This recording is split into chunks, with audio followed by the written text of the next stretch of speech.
സംസ്ഥാനത്ത് വീണ്ടും തെരുവുനായ ശല്യം രൂക്ഷമാകുന്നു. ഏറ്റവും കൂടുതൽ റിപ്പോർട്ടുകൾ രേഖപ്പെടുത്തുന്നത് കൊല്ലം ജില്ലയിൽ നിന്നും. കൊല്ലത്തെ റിപ്പോർട്ടുകളുമായി പ്രതിനിധി നന്ദന ചേരുന്നു.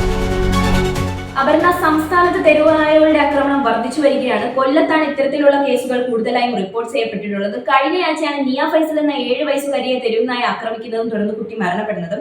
ഇന്നലെ വീണ്ടും ഇത്തരത്തിൽ തെരുവുനായകളുടെ ആക്രമണത്തെ തുടർന്ന് കേസുകൾ റിപ്പോർട്ട് ചെയ്യപ്പെട്ടിട്ടുണ്ട്. ഒന്ന് കൊല്ലം കടക്കലിലും അഞ്ചലുമാണ്. അഞ്ചലിൽ 7 പേരെ തെരുവുനായ ആക്രമിക്കുകയും കൊല്ലം കടക്കലിൽ പോലീസ് സ്റ്റേഷനിൽ പരാതി കൊടുക്കാൻ വന്ന 2 പേരെ തെരുവുനായ ആക്രമിക്കുകയുണ്ടായി. മാലിന്യ കൂമ്പാരങ്ങളാണ് ഇത്തരത്തിൽ തെരുവുനായകളുടെ എണ്ണത്തിൽ വർധനവ് ഉണ്ടാക്കുന്നത് എന്നുള്ള പരാതികളാണ് നാട്ടുകാർ ഇതിനോടകം ആരോപിക്കുന്നത്. കൂടാതെ തന്നെ അധികൃതരെ അറിയിച്ചെങ്കിലും അവരുടെ ഭാഗത്തു നിന്ന് യാതൊരു തരത്തിലുള്ള നടപടികളും ഉണ്ടായിട്ടില്ല എന്നും അവർ അഭിപ്രായപ്പെടുന്നു. വീട്ടിൽ വളർത്തുന്ന നായകളെ തെരുവിൽ ഉപേക്ഷിക്കുന്നതും ഇത്തരത്തിൽ തെരുവുനായകളുടെ വർധനവിന് കാരണമാകുന്നു എന്നും കണ്ടെത്താൻ സാധിച്ചിട്ടുണ്ട്.